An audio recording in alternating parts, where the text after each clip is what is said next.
प्रिय आत्मा, बहुत से प्रश्न कल की चर्चा के संबंध में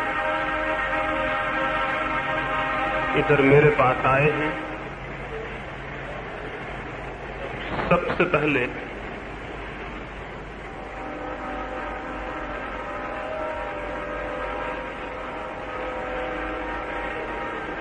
एक मित्र ने पूछा है, जीवन में सत्य को पाने की क्या जरूरत है? जीवन इतना छोटा है कि उसमें सत्य को पाने का श्रम क्यों उठाया जाए? बस पिक्चर देखकर और संगीत सुनकर जब बहुत ही आनंद उपलब्ध होता है तो ऐसे ही जीवन को बिता देने में क्या भूल है?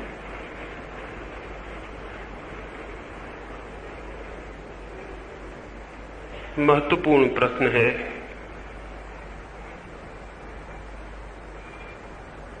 अनेक लोगों के मन में ये विचार उठता है कि सत्य को पाने की जरूरत क्या? और ये प्रश्न इसीलिए उठता है कि उन्हें इस बात का पता नहीं है कि सत्य और आनंद दो बातें नहीं हैं।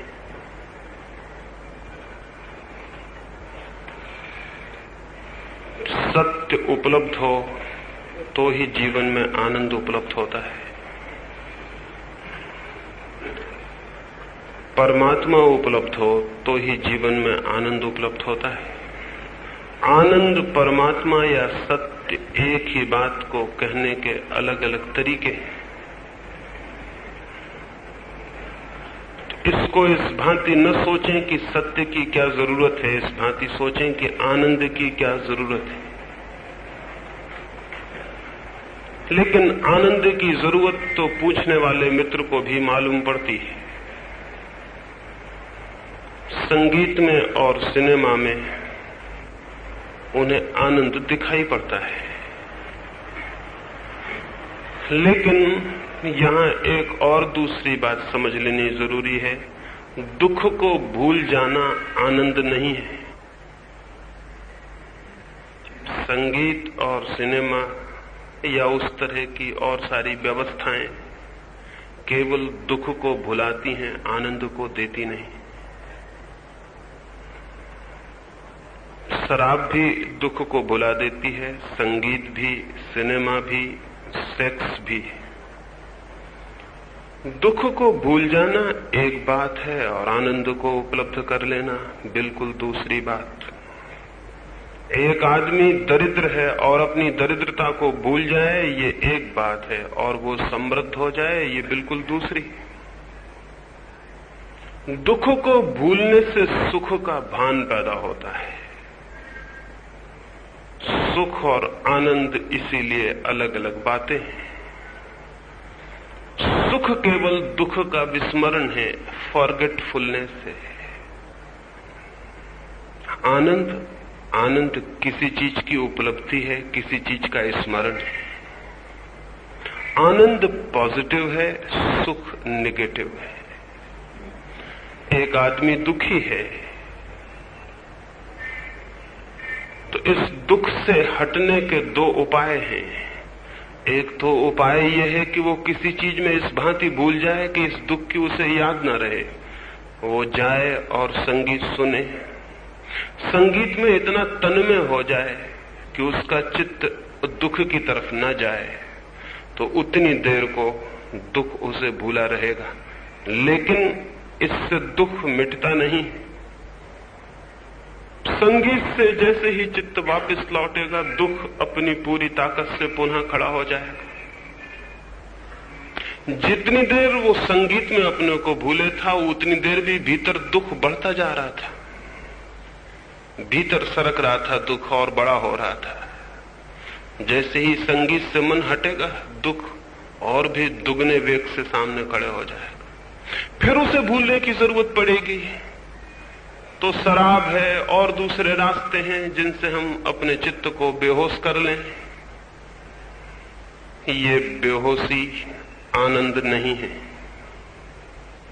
सच्चाई तो यह है, जो आदमी जितना ज्यादा दुखी होता है उतना ही स्वयं को भूलने के रास्ते खोजता है। दुख से ही ये एस्केप और पलायन निकलता है।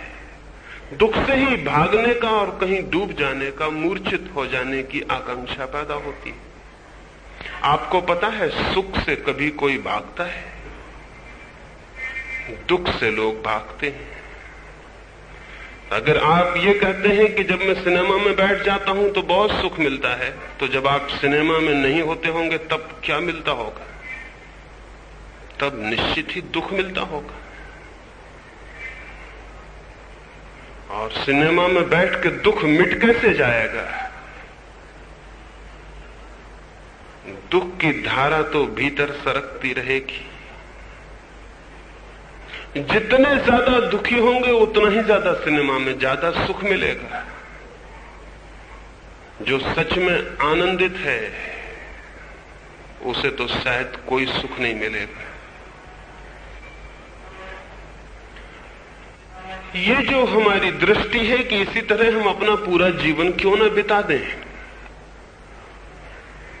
मूर्छित होकर, भूलकर, तब तो उचित हो। सिनेमा की भी क्या जरूरत है? एक आदमी सोया रहे जीवन भर। जीवन भर सोना कठिन है, तो जीने की जरूरत ही क्या है? एक आदमी मर जाए और कब्र में सो जाए तो सारे दुख भूल जाएंगे।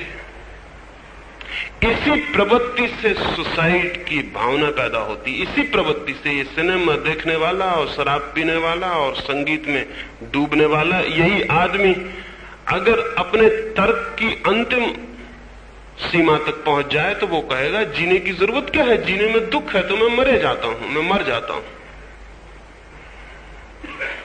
तो फिर उस मृत्यु से वापस लौटने की कोई जरूरत ही नहीं रह जाती। ये सब सुसाइडल वृत्तियां हैं। जब भी हम जीवन को भूलना चाहते हैं तब हम आत्मघाती हो जाते हैं। जीवन का आनंद उसे भूलने में नहीं, उसे उसकी परिपूर्णता में जान लेने में है। एक संगीतज्ञ हुआ बहुत बड़ा, उसकी अनूठी शर्तें हुआ करती थी। वो एक राजमहल में अपने संगीत सुनाने को गया और उसने कहा कि मैं एक ही शर्त पर अपनी वीणा बजाऊंगा कि जब मैं वीणा बजाऊं तो सुनने वालों में से किसी का सिर न हिले। अगर कोई सिर हिला तो मैं वीणा बजाना बंद कर दूंगा। ये मेरी शर्त है। राजा भी अपनी ही तरह का था। उसने कहा वीणा रोकने की कोई जरूरत नहीं, हम सिर को ही अलग करवा देंगे जो सिर हिलेगा। तुम वीणा मत रोकना, हमारे आदमी तैनात रहेंगे, जो सिर हिलेगा उस सिर को ही अलग कर देंगे। संध्या सारे नगर में ये सूचना करवा दी गई कि जो लोग सुनने आए थोड़ा समझ के आए।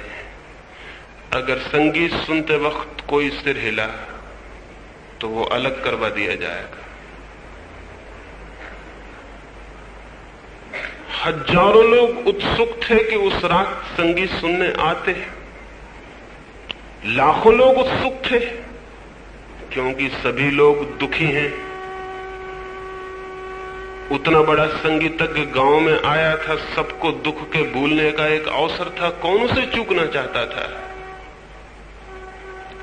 लेकिन इतनी दूर तक उस सुख लेने को कोई राजी न था कि गर्दन कटवाए। भूल से गर्दन हिल भी सकती है और हो सकता है कि गर्दन संगीत के लिए न हिली हो, मक्खी बैठ गई हो, गर्दन हिल गई हो, किसी और कारण से हिल गई हो, लेकिन राजा पागल था। फिर कोई इस बात में सुनवाई न होगी कि गर्दन किस लिए हिली थी, गर्दन हिलना काफी हो जाएगा। तो लोग नहीं आए, लेकिन फिर भी 200-300 लोग आए जो इस मूल्य पर भी सुख चाहते थे, जीवन देने के मूल्य पर वो आए।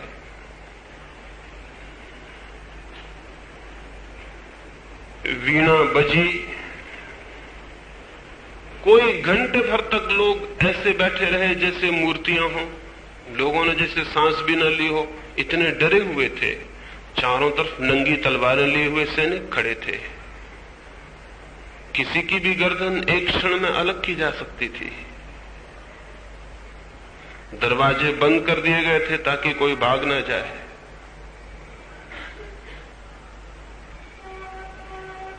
घंटा बीता, 2 घंटे बीते, आधी रात होने के करीब आ गई और राजा भी हैरान हुआ। उसके सिपाही जो नंगी तलवारें लिए खड़े थे वे भी हैरान हुए। 10-15 सिर धीरे धीरे हिलने लगे। संख्या और बढ़ी। रात पूरे होते होते कोई 40-50 सिर हिल गए थे। वे 50 लोग पकड़ के बुलवा लिए गए और राजा ने उस संगीतज्ञ को कहा, इनकी गर्दन अलग करवा दें। उस संगीतज्ञ ने कहा, नहीं, मैंने ये शर्त बहुत और अर्थों से रखी थी। अब यही वे लोग हैं जो मेरे संगीत को सुनने के सच्चे अधिकारी हैं। कल यही लोग सिर्फ आ सकेंगे। राजा ने उन लोगों से कहा, ठीक है कि संगीतज्ञ के शर्त का ये अर्थ रहा हो, लेकिन तुम्हें तो ये पता न था। पागलों, तुमने गर्दनें क्यों हिलाई? तो उन आदमियों ने कहा, जब तक हम मौजूद थे तब तक गर्दन नहीं हिली, लेकिन जब हम गैर मौजूद हो गए फिर कहा हमें कोई पता नहीं। हमने गर्दन नहीं हिलाई, गर्दन हिली होगी, लेकिन जब तक हमें समझ थी, होश था, तब तक हम गर्दन को संभाले रहे। फिर एक घड़ी आ गई होगी जब हम बेहोश हो गए, हमें फिर कोई भी पता नहीं है। तो भला आप हमारी गर्दनें कटवा लें, लेकिन कसूरवार हम नहीं हैं, क्योंकि हम मौजूद ही नहीं थे, हम बेहोश थे। अपने होश में हमने गर्दन नहीं हिलाई। इतनी बेहोशी संगीत से पैदा हो सकती है? जरूर हो सकती है। मनुष्य के जीवन में बेहोशी के बहुत रास्ते हैं। जितनी इंद्रियां हैं उतने ही बेहोश होने के रास्ते भी हैं। प्रत्येक इंद्रिय का बेहोश होने का अपना रास्ता है। उस इंद्रिय पर, जैसे कान पर, ध्वनियों के द्वारा बेहोशी लाई जा सकती है और वो बेहोशी पूरे चित्त में फैल जाएगी। अगर इस तरह के स्वर और इस तरह की ध्वनियां कान पर फेंकी जाएं कि कान में जो सचेतना है, जो अवेयरनेस है, वो शिथिल हो जाए, तो धीरे धीरे कान तो बेहोश होगा, उसके साथ पूरा चित्त बेहोश हो जाएगा। क्योंकि कान के पास ही पूरा चित्त इकट्ठा हो जाएगा। जब ध्वनियों को सुनेगा तो कान बेहोश होगा, उसके साथ पूरा चित्त भी बेहोश हो जाएगा। आंखें बेहोश करवा सकती हैं। सौंदर्य देखकर आंखें बेहोश हो सकती हैं। आंखें बेहोश हो जाएं, पीछे पूरा चित्त बेहोश हो जाएगा। चित्त को बेहोश करने के उतने ही मार्ग हैं जितनी इंद्रियां हैं। और इस भांति अगर हम बेहोश हो जाएं, होश में लौटने पर लगेगा कितना अच्छा हुआ, क्योंकि इस बीच किसी भी दुख का कोई पता नहीं चला। कोई चिंता न थी, कोई एंजाइटी न थी, कोई पीड़ा न थी, कोई कष्ट न था, कोई दुख न था, कोई समस्या न थी। नहीं थी क्योंकि आप ही नहीं थे। आप होते तो ये सारी चीजें होती। आप गैर मौजूद थे, इसलिए कोई चिंता न थी, कोई दुख न था, कोई समस्या न थी। दुख का न होना नहीं हुआ था, लेकिन दुख के प्रति जो होश चाहिए वो बेहोश हो गया था, इसलिए उसका कोई पता नहीं चल रहा था। इससे सुख जो लोग समझ लेते हैं वे भूल में पड़ जाते हैं। उनका जीवन एक बेहोशी में बीत जाता है और आनंद से वे सदा के लिए अपरिचित रह जाते हैं। तो आप पूछते हैं सत्य की खोज की जरूरत क्या है? सत्य की खोज की जरूरत इसलिए है कि उसके बिना आनंद की कोई उपलब्धि न कभी किसी को हुई है और न हो सकती है। अगर कोई ये पूछने लगे आनंद की खोज की भी जरूरत क्या है, तो थोड़ी कठिनाई हो जाएगी। अब तक किसी आदमी ने वस्तुतः ऐसा प्रश्न पूछा नहीं है। 10,000 वर्षों में आदमी ने बहुत प्रश्न पूछे हैं, लेकिन किसी आदमी ने ये नहीं पूछा कि आनंद की खोज की जरूरत क्या है। क्योंकि इस बात के पूछने का मतलब यह होगा कि हम दुख से तृप्त हैं। दुख से कोई भी तृप्त नहीं है। अगर दुख से आप तृप्त होते तो सिनेमा भी क्यों जाते, संगीत भी क्यों सुनते? वो भी आनंद की खोज चल रही है, लेकिन गलत दिशा में। दुख को भूलने से आनंद उपलब्ध नहीं होता है। हां, आनंद उपलब्ध हो जाए तो दुख जरूर विलीन हो जाता है। अंधेरे को भूलने से प्रकाश उपलब्ध नहीं होता। इस कमरे में अंधेरा भरा हो, मैं आंखें बंद करके बैठ जाऊं और भूल जाऊं अंधेरे को, तो भी कमरा अंधेरा ही रहेगा। लेकिन हां, दिया मैं जला लूं तो अंधेरा जरूर विलीन हो जाता है। दुख को भूलने से आनंद उपलब्ध नहीं होता, लेकिन आनंद उपलब्ध हो जाए तो दुख जरूर विलीन हो जाता है। तो मैं सोचता हूं ये तो आप न पूछेंगे कि आनंद की खोज की जरूरत क्या है। ये प्रश्न इसीलिए पूछ सके हैं कि सत्य को और आनंद को हम दो चीजें समझते हैं। नहीं, सत्य, आनंद या परमात्मा अलग अलग बातें नहीं है। ये एक ही अनुभव को दिए गए अलग अलग नाम हैं। जब कोई इस अनुभूति को उपलब्ध होता है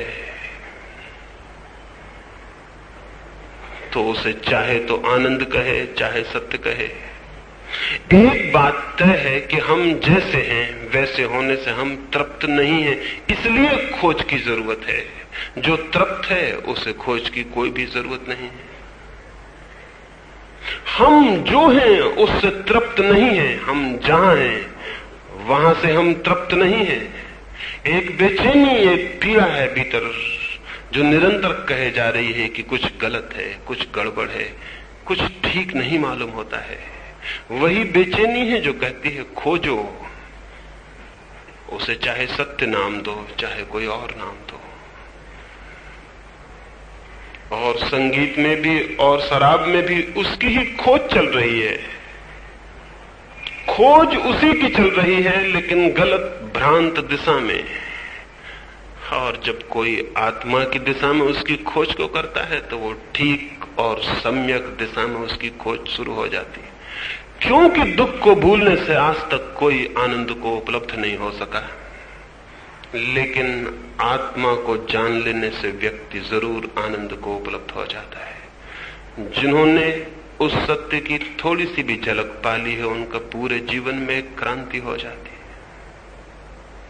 उनका सारा जीवन एक आनंद की, मंगल की वर्षा बन जाता है। फिर वे बाहर संगीत में भूलने नहीं जाते, क्योंकि उनके हृदय की वीणा पर एक संगीत बजने लगता है। फिर वे बाहर सुख की खोज में आंखें नहीं भटकाते हैं, क्योंकि उनके भीतर एक झरना फूट पड़ता है। जो भीतर दुखी है वो बाहर सुख को खोजता है, और जो भीतर दुखी है वो सुख को पा कैसे सकेगा।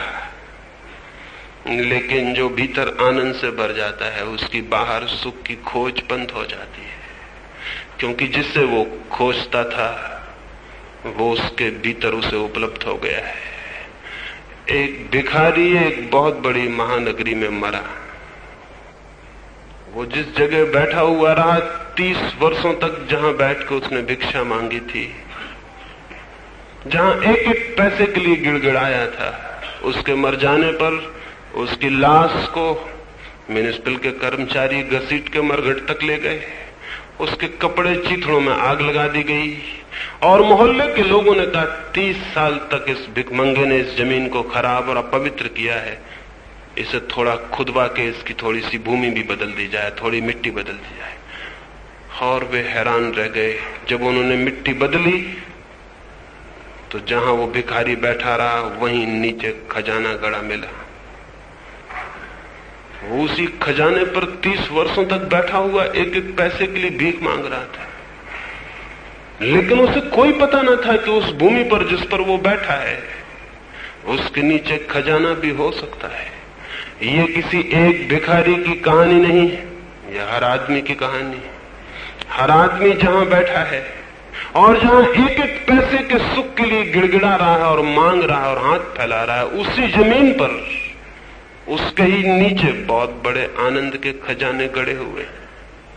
फिर आपकी मर्जी, आपका मन न हो उन्हें खोदने का तो कोई आपको मजबूर नहीं कर सकता। आप गिड़गिड़ाए जाइए, भीख मांगे जाइए। अगर उस भिखमंगे को जाके मैंने कहा होता मित्र गड़े हुए खजाने की खोज करो, और वो मुझसे कहता क्या जरूरत है गड़े हुए खजाने की खोज की, मुझे काफी आनंद आ रहा है, भीख मांग लेता हूं, मुझे बहुत मजा आ रहा है, मैं तो ऐसी जिंदगी गुजार दूंगा, मैं क्यों खोज करूं गड़े हुए खजाने की। तो मैं भी उससे क्या कहता ठीक है भीख मांगो।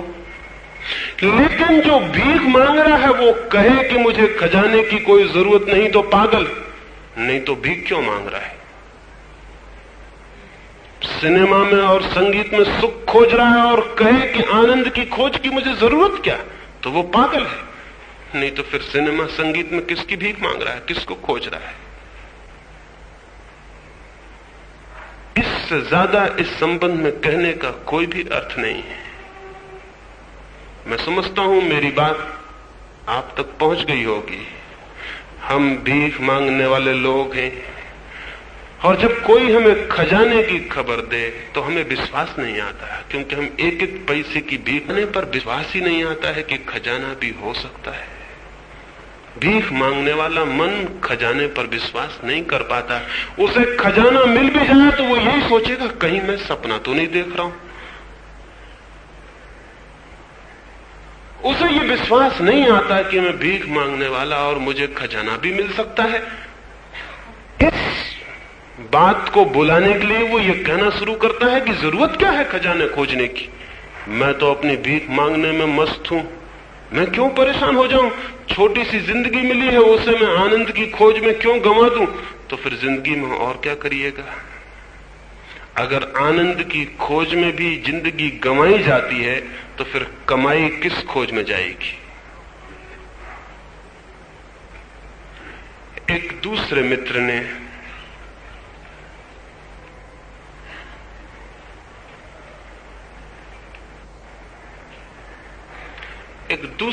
ने पूछा है त्याग का अर्थ पाना है या छोड़ना।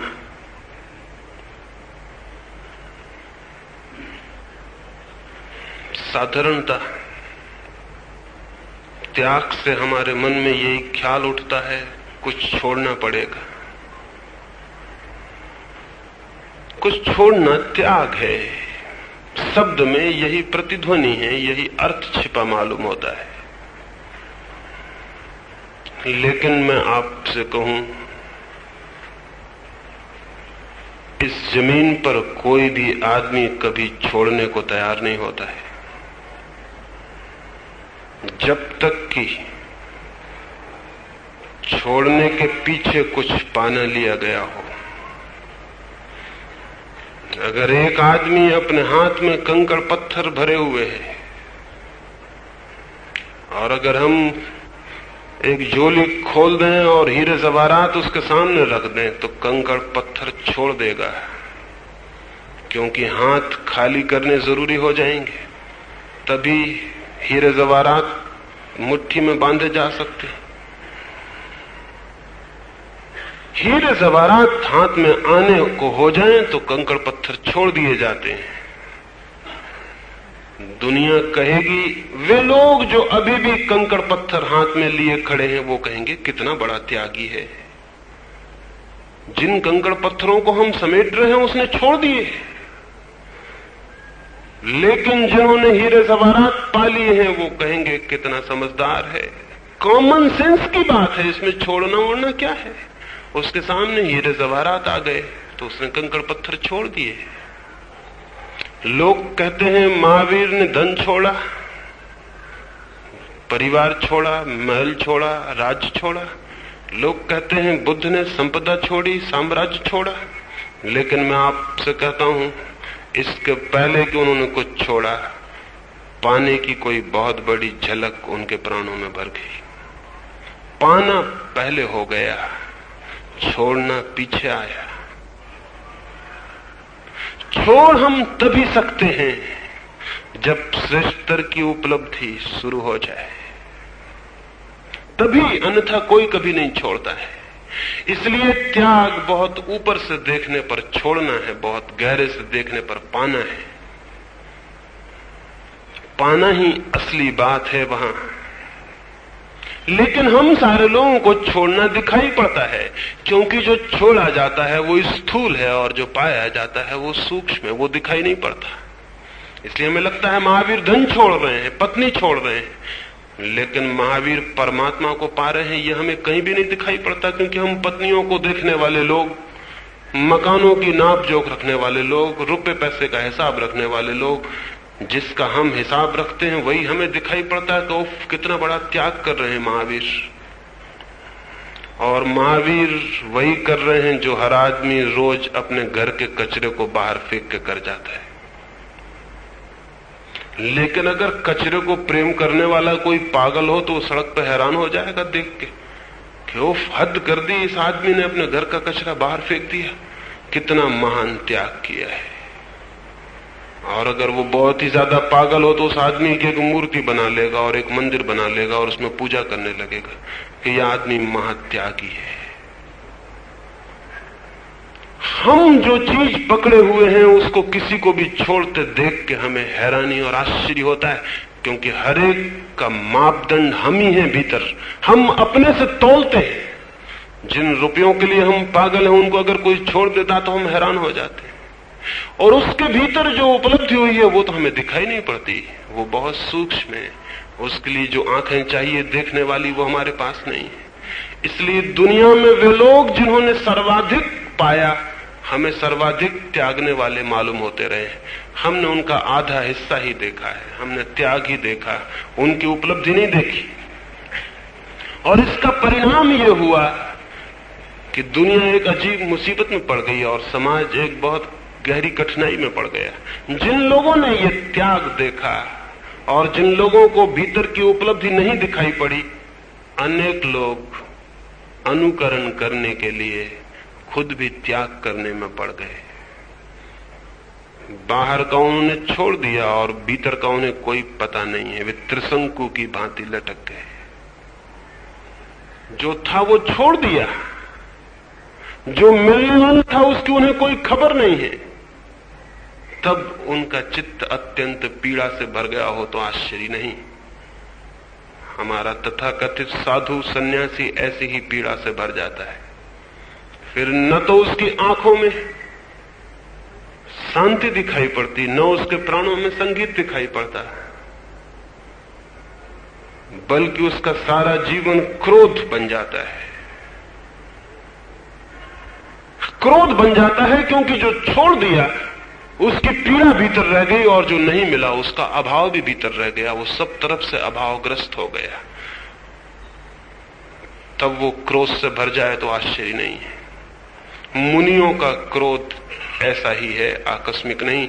और मैंने तो सुना है दक्षिण की एक भाषा में मुनि का अर्थ ही होता है क्रोधी।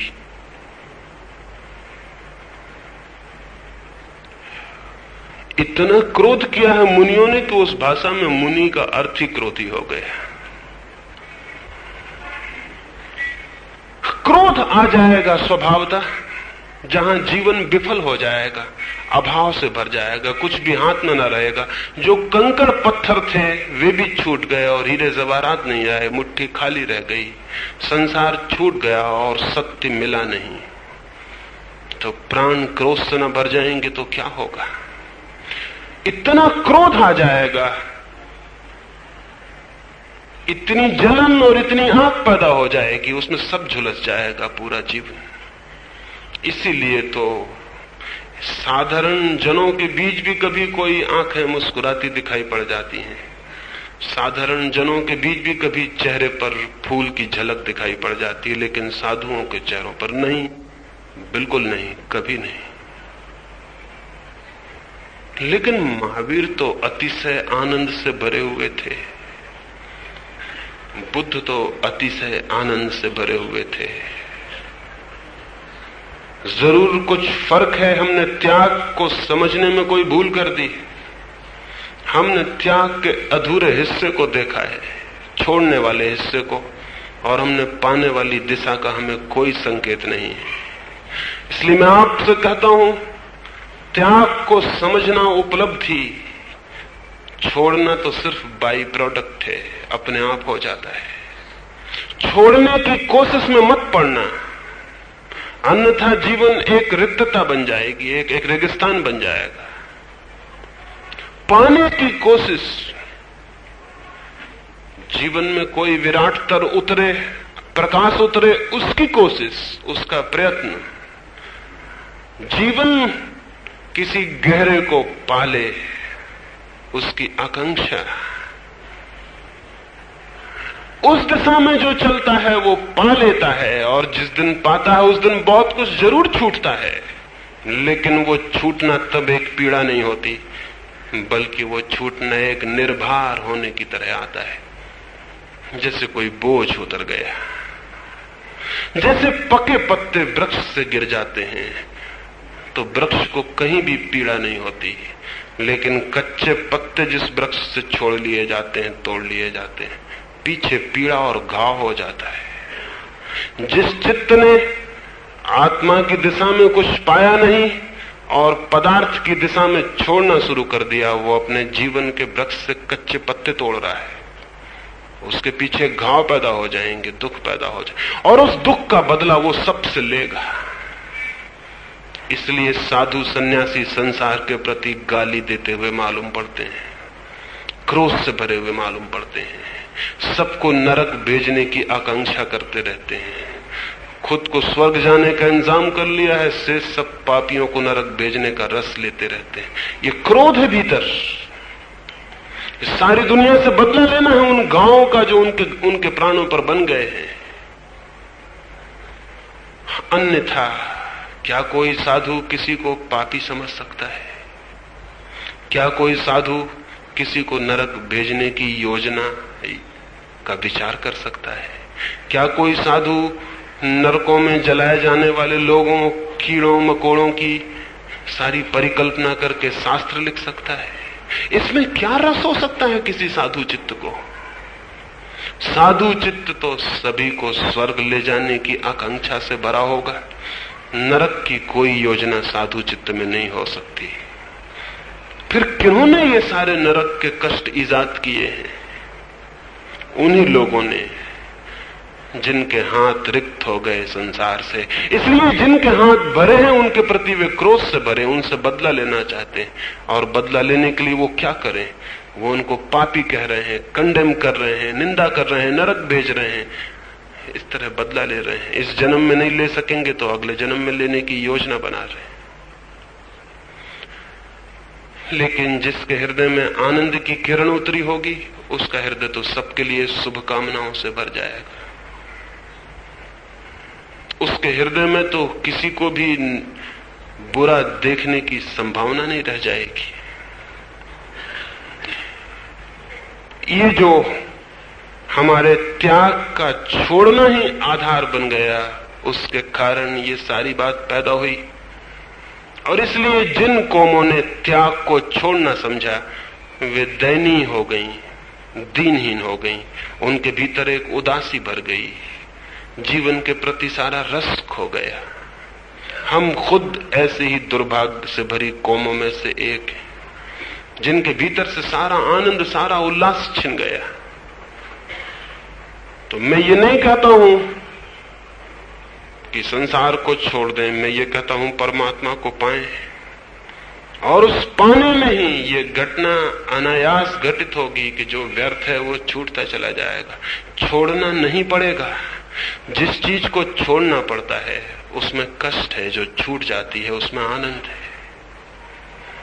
एक छोटी सी कहानी कहूं, उससे शायद मेरी बात ख्याल में आ जाए। बहुत प्रीतिकर है मुझे वो कथा, बहुत पुरानी, बहुत अर्थपूर्ण है। एक पति जंगल से लौट रहा है, उसकी पत्नी उसके पीछे है। वे लकड़ियां काट के आ रहे हैं और 5-7 दिन के भूखे, और उनका नियम है कि वे लकड़ियां काट लें और बेचें तो जो मिल जाए उसी से भोजन करते हैं। 5-7 दिन पानी गिरता रहा और वे जंगल नहीं जा सके और उन्हें उपवास करना पड़ा है। पति भी थका मांदा टूटा हारा लकड़ियां सिर पर ढोए चल रहा है। पत्नी पीछे घसीटती होगी, थोड़ी दूर वो भी लकड़ियों का बोझ लिए आती है, और पति ने देखा कि राह के किनारे ही पगडंडी पर असरफियों से भरी हुई एक थैली पड़ी है। स्वर्ण असरफियां कुछ बाहर गिर गई हैं, कुछ थैली के भीतर। उसके मन को एकदम से ख्याल आया, मैंने तो स्वर्ण पर विजय पा ली, मैंने तो स्वर्ण का त्याग कर दिया, लेकिन पत्नी का क्या भरोसा। 7 दिन की भूखी है, मन में लालच आ जाए, लोभ आ जाए और सोचे कि उठा ले। ना भी उठाए तो भी कोई बात नहीं, मन में भाव भी आ जाए तो व्यर्थ ही पाप होगा। उसने उन असरफियों को पास के ही गड्ढे में ढकेल के मिट्टी से ढक दिया, लेकिन वो उठ भी न पाया था और मिट्टी से हाथ भी साफ न कर पाया था कि पत्नी आ गई। उसने पूछा, क्या करते हैं, क्या कर रहे हैं? झूठ नहीं बोलना है इसका उसका नियम था, इसलिए सच बोलना पड़ा। उसने कहा कि यहां मैंने असरफियां पड़ी देखी, सोचा कि मैंने तो स्वर्ण का त्याग कर दिया है, लेकिन कहीं तेरे मन में लोभ ना आ जाए, इसलिए उन्हें मिट्टी में ढांक दिया है ताकि तुझे वे दिखाई ना पड़े। वो पत्नी हंसने लगी और उसने कहा, कैसे हैं आप? आपको स्वर्ण अभी दिखाई पड़ता है? कैसे हैं आप? मिट्टी पर मिट्टी डालते हुए शर्म भी नहीं मालूम पड़ती। ये 2 आदमी, इनमें पहला आदमी त्यागी, उसने त्याग किया है स्वर्ण का, और जिसने त्याग किया है उसे स्वर्ण दिखाई पड़ता रहेगा, क्योंकि जबरदस्ती अपने से छुड़ाया है, बल्कि उसे और ज्यादा होकर दिखाई पड़ता रहेगा। अगर उस रास्ते से कोई भोगी निकलता होता तो शायद वे स्वर्ण असरफियां उसे दिखाई भी न पड़ती, लेकिन जिसने सोने को छोड़ा और जिसने मन को अपने सब तरफ से दीवार बनाई है सोने के विरोध में, उसे तो सोना एकदम दिखाई पड़ेगा। सारे दुनिया में साधु अश्लील चित्रों के बड़े विरोध में होते हैं। आप सड़क से निकलते जाते हैं, आपको नहीं दिखाई पड़ते दीवार पर अश्लील पोस्टर लगे, उनको एकदम दिखाई पड़ते हैं, बाकी उन्हें कुछ भी दिखाई नहीं पड़ता, उन्हें वही दिखाई पड़ते। चित्त जिस चीज को जबरदस्ती छोड़ा है वो बहुत जोर से आकर्षित करती है कि देखो मुझे।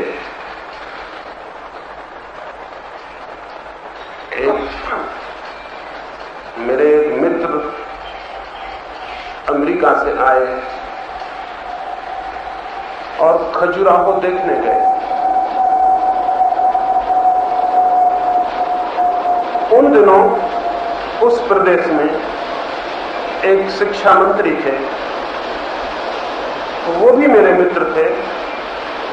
वो शिक्षा मंत्री उन अमेरिकन युवक को, अमेरिकन उस चित्रकार को लेकर खजुराहो के मंदिर और मूर्तियां दिखाने ले गए, लेकिन शिक्षा मंत्री के मन में पूरे समय डर था। अश्लील मूर्तियां, नग्न मैथुन की मूर्तियां, क्या सोचेगा ये अमेरिकी युवक? क्या कहेगा कि कैसी गंदी है ये भारतीय संस्कृति जिसकी इतनी बातें करते हैं और ये मंदिर बनाते हैं और हमारे चित्रों, हमारी फिल्मों की निंदा करते हैं जो इनके सामने कुछ भी नहीं। क्या सोचेगा ये अमेरिकी युवक? ऐसा वो शिक्षा मंत्री मन में सोचते रहे। सारी मूर्तियां मंदिर दिखा के वापस लौटते थे तो क्षमा याचना की उनसे, कहा कि माफ करना, ये हमारे देश की संस्कृति की मूल धारा नहीं है, अवान्तर प्रभाव है। ये कोई हमारे मुल्क की केंद्रीय धारा नहीं है कि हमारे सभी मंदिर ऐसे हो। ये तो कभी हर मुल्क में गलत लोग पैदा हो जाते हैं, उन गलत लोगों ने अपने भोग विलास के लिए सब बना लिया होगा। ये अश्लील मूर्तियां हमारे प्रतीक नहीं है, हमारी प्रतिनिधि नहीं है। उस अमेरिकी युवक ने कहा, क्या कहा? अश्लील? तो फिर मुझे फिर से जाकर देखना पड़ेगा। मुझे तो कोई अश्लीलता दिखाई न पड़ी। इतनी सुंदर, इतनी महिमा युक्त मूर्तियां मैंने कभी देखी। वो फिर वापस गया कि मुझे फिर से देखना पड़ेगा, क्या कहते हैं अश्लील। लेकिन इनका चित्र डरा हुआ, क्षमा याचना से भरा हुआ था। ये पूरे वक्त वहां परेशान ही रहे होंगे। ये हमारे त्यागी का चित्र है, नैतिक पुरुष का चित्र है, जो जबरदस्ती चीजों को छोड़ता है तो फिर उसे वही चीजें दिखाई पड़नी शुरू हो जाती हैं और सब दिखाई पड़ना बंद हो जाता है। उन्हें उन मूर्तियों में ना तो सौंदर्य के दर्शन हुए, न उन मूर्तियों में कला के दर्शन हुए, न उन मूर्तियों का अनुपात उन्हें दिखाई पड़ा, न उन मूर्तियों में किए गए श्रम, न उन मूर्तियों में प्रकट किए गए भावों के उन्हें कोई दर्शन हुआ। उन्हें तो सिर्फ उन मूर्तियों में सेक्सुअलिटी दिखाई पड़ी, अश्लीलता दिखाई पड़ी। लेकिन वो जो चित्रकार आया था वो दंग रह गया था, वो पागल हो गया था, वो दीवाना हो गया था। एक एक मूर्ति अनूठी थी और उसमें इतना सौंदर्य था, इतना भाव था, इतना अर्थ था कि किसको फुर्सत थी कि उसमें सेक्सुअलिटी भी देखे, उसमें अश्लीलता भी देखे। उसने कहा मुझे फिर से जाने दें, आपने बड़ी नई बात कही, इस पर मेरा ध्यान नहीं गया, मैं फिर उसे जाके देखूं। लेकिन एक साधु को ले जाए उसी मंदिर में तो वो आंखें बंद कर लेगा, उसे वहां जो दिखाई पड़ेगा वो गबड़ा देगा। वो क्या दिखाई पड़ेगा? जो मन में छिपा रखा है वही दिखाई पड़ना शुरू हो जाएगा। वो पति त्यागी था इसलिए उसे स्वर्ण दिखाई पड़ा। उस पत्नी के जीवन में एक मैच्योरिटी आई, एक परिपक्वता आई थी।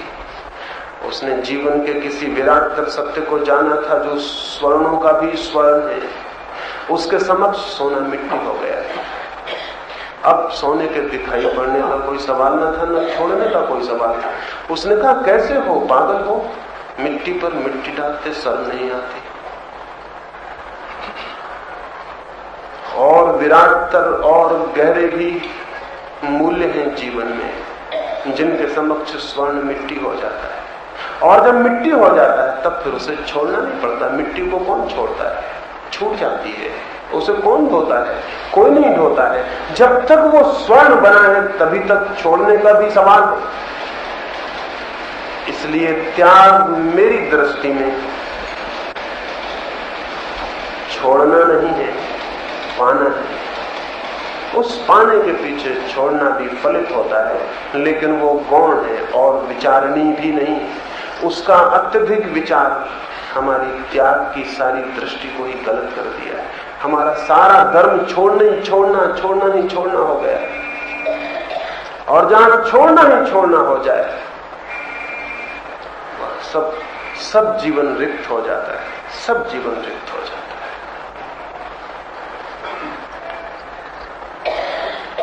ये जो हमारे छोड़ने की दृष्टि है उसने हमारे सारे जीवन को सूना और खाली कर दिया। धर्म एक मरुस्थल की भांति दिखाई पड़ता है, फूलों से भरी हुई एक बगिया की भांति नहीं। उसमें फिर आनंद की पुलक नहीं है, सौंदर्य का रस नहीं है, उसमें अंतर वीणा के कोई स्वर भी नहीं है। सब तोड़ देना है, सब छोड़ देना है। नहीं, छोड़ने की दृष्टि भ्रांत है, भूल भरी है। पाना है, सब पाना है। गहरे से गहरा जो जीवन में है उसे उपलब्ध करना है। निश्चित ही जो जितने गहरे को उपलब्ध करेगा उतने वाहे को छोड़ता चला जाएगा। जिसे पहाड़ की यात्रा करनी हो उसे बोझ को कम कर लेना होता है। जितनी ऊंची चोटी चढ़नी हो उतना ही बोझ पीछे छोड़ देना होता है। एवरेस्ट पर जो आदमी पहुंचा उसके पास कुछ भी नहीं था, उसको सब बोझ छोड़ देना पड़ा, सब बोझ छोड़ देना पड़ेगा। जमीन पर चलने के लिए बोझ ढोया जा सकता है, उतार उतरना हो तो और भी ज्यादा बोझ ढोया जा सकता है, लेकिन चढ़ाव चढ़ना हो तो बोझ कम होता जाता है। उसे करना नहीं पड़ता, ऊपर की चोटी पुकारने लगती है और बोझ छूटने लगता है। ऊपर के शिखर बुलाने लगते हैं और बोझ छूटने लगता है, क्योंकि ये दोनों बातें एक साथ नहीं हो सकती। शिखर का आमंत्रण जिसने स्वीकार किया उसे फिर बोझ के मोह को छोड़ देना पड़ता है। और इसमें कुछ टूटता नहीं, कोई पीड़ा नहीं होती, क्योंकि प्रत्येक बोझ का छोड़ना कदमों को निर्भर कर देता है, शक्तिशाली बना देता है, ऊपर उठने में समर्थ बना देता है। एक तरफ बोझ कम होता है, दूसरी तरफ उड़ने की क्षमता उपलब्ध होती चली जाती है। एक तरफ बोझ कम होता है, कदम नए पर्वतों को उपलब्ध होने लगते हैं। तो जिसने परमात्मा के पर्वत पर चढ़ने की आकांक्षा की हो, उससे अंधेरी घाटियां अपने आप छूट जाती हैं। जिसने सूरज की तरफ यात्रा शुरू की हो, उससे अंधेरे के रास्ते अपने आप छूट जाते हैं। जिसने सत्य की तरफ चलना चाहा है, असत्य उससे गिरता जाता है जैसे सूखे पत्ते वृक्षों से। लेकिन जो इससे उल्टी प्रक्रिया में लग गया है, किसी पर्वत पर तो जाता नहीं, जमीन पर जीता है और बोझ छोड़ देता है, उससे कच्चे पत्ते टूटने शुरू हो जाते हैं और उसमें इतनी पीड़ा और दुख पैदा होता है कि उसका जीवन एक नरक बन जाता है। और फिर इसका बदला वो सबसे लेता है। इसका बदला वो लेगा ही, इसका क्रोध, इसका प्रतिशोध वो सबसे बजाएगा ही। त्याग को सत्य जानना अगर उसके भीतर आनंद की ज्योति शिखा जलती हो, और झूठ जानना अगर उसके आसपास क्रोध की अग्नि हो। त्याग को सच जानना अगर उसके भीतर से किसी असीम संगीत के स्वर सुनाई पड़ते हो, और झूठ जानना अगर उसके चारों तरफ क्रोध से उत्तप्त वाणी दिखाई पड़ती हो। मैं समझता हूं मेरी बात ख्याल में आई हो। एक और अंतिम प्रश्न चर्चा करूंगा, फिर कुछ और प्रश्न बच जाएंगे, वो कल सुबह और परसों सुबह आपसे बात करेंगे। पूछा है, आप सब धर्मों के विरुद्ध हैं, तो क्या सब महापुरुष झूठे हैं या कि आप?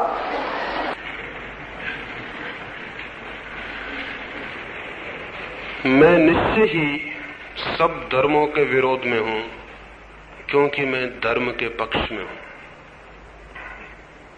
जिसे धर्म के पक्ष में होना है, उसे धर्मों के विरोध में होना पड़ेगा। धर्म एक है। हिंदू और मुसलमान, ईसाई और जैन इसलिए धर्म नहीं हो सकते। जहां अनेकता है, फिर वहां धर्म नहीं हो सकता।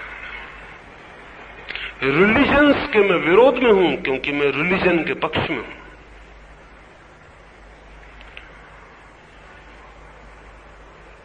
धर्म जीवन के भीतर जो चैतन्य है, उसका विज्ञान है। पदार्थ का विज्ञान एक है। केमिस्ट्री हिंदुओं की अलग होती है, मुसलमानों की अलग। फिजिक्स भारत की अलग और इंग्लैंड की अलग होती है, और गणित भारत का अलग और चीनियों का अलग होता है। नहीं, प्रकृति के नियम एक हैं। वे चीनी और भारतीय में भेद नहीं करते। वे पाकिस्तानी और हिंदुस्तानी में अंतर नहीं करते। प्रकृति की भाषा एक है, वो हिंदी, अंग्रेजी और उर्दू में फर्क नहीं करती। अगर प्रकृति के और पदार्थ के नियम एक हैं, तो क्या परमात्मा के नियम अनेक हो सकते हैं? आत्मा के नियम अनेक हो सकते हैं? उसके नियम भी एक हैं, वे नियम भी यूनिवर्सल हैं। उन नियमों को हम अब तक नहीं खोज पाए, इसलिए कि हमारे धर्मों के अत्यधिक मोह ने धर्म को जन्मने नहीं दिया। कोई हिंदू है, कोई जैन, कोई मुसलमान, कोई ईसाई, और वे सब इतने अतिशय रूप से किसी पंथ, किसी पथ, किसी शास्त्र, किसी शब्द से बंधे हैं कि वे यूनिवर्सल सार्वलौकिक सत्य को देखने में समर्थ नहीं रह गए। क्योंकि सार्वलौकिक सत्य हो सकता है उनके शास्त्र को कहीं कहीं गलत छोड़ जाए, कहीं कहीं गलत कर जाए, तो वे अपने शास्त्र के इतने पक्ष में हैं कि सत्य के पक्ष में नहीं हो सकते। इसलिए दुनिया के पंथों ने दुनिया में सार्वलौकिक धर्म, यूनिवर्सल रिलीजन को पैदा नहीं होने दिया। मैं पांथिकता के विरोध में हूं, सांप्रदायिकता के विरोध में हूं, धर्म के विरोध में नहीं। धर्म के विरोध में तो कोई हो ही नहीं सकता है, क्योंकि जो चीज एक ही है उसके विरोध में नहीं हुआ जा सकता। विरोध में होते से दो चीजें हो जाएंगी। सत्य के विरोध में कोई भी नहीं हो सकता। सिद्धांतों के विरोध में हो सकता है, सत्य के विरोध में कोई भी नहीं हो सकता, शास्त्रों के विरोध में हो सकता है। तो मैं उस सत्य की, उस धर्म की आपसे बात कर रहा हूं जो एक है और एक ही हो सकता है। इसलिए अनेक से जो हमारा बंधा हुआ चित्त है उसे मुक्त करना जरूरी है। और ये आपसे किसने कहा कि मैं महापुरुषों के विरुद्ध हूं? ये आपसे किसने कहा? ये आपसे किसने कह दिया कि मैं महापुरुषों के विरोध में हूं? नहीं, लेकिन एक बात के विरोध में मैं जरूर हूं। जब तक हम दुनिया में महापुरुष बनाए चले जाएंगे तब तक छोटे पुरुष भी पैदा होते रहेंगे, वो बंद नहीं हो सकते। जब हम एक व्यक्ति को महान कहते हैं तो हम शेष सबको क्षुद्र और नीचा कह देते हैं। यह हमें दिखाई ही नहीं पड़ता कि एक आदमी के सम्मान में शेष सबका अपमान छिपा होता है। जब हम एक व्यक्ति को पूज्य बना देते हैं तो शेष सबको, और जब हम एक की मंदिर में प्रतिष्ठा कर देते हैं तो बाकी सबकी। ये महानताएं क्षुद्रताओं पर खड़ी हैं। अगर दुनिया से क्षुद्रताएं मिटानी हो तो स्मरण रखिए, महानताओं को भी विदा कर देना होगा, नहीं तो ये दोनों बातें साथ साथ जिंदा रहेंगी। मैं महापुरुषों के पक्ष में नहीं हूं, लेकिन मनुष्य के भीतर जो महान है उसके पक्ष में हूं। और हर मनुष्य के भीतर महान छिपा है, किसी में प्रकट, किसी में अप्रगट। लेकिन जिसमें अप्रगट है उसे भी नीचा कहने का कोई कारण नहीं। बुद्ध ने अपने पिछले जन्म की एक कथा कही है। पिछले जन्म में उन्होंने अपने पिछले जन्मों की बहुत सी कथाएं कही। उन्होंने कहा है कि एक जन्म में मुझे खबर मिली कि एक बहुत बड़ा बुद्ध पुरुष, एक दीपंकर बुद्ध नाम का व्यक्ति नगर में आ रहा है, तो मैं उसके पास गया। मैंने दीपंकर बुद्ध के जाके चरण स्पर्श किए और मैं खड़ा भी न हो पाया था कि मैं आश्चर्य से भर गया और मेरी समझ में न आया कि क्या हुआ। मैं खड़ा भी न हो पाया था कि दीपंकर बुद्ध झुके और उन्होंने मेरे पैर पड़ लिए।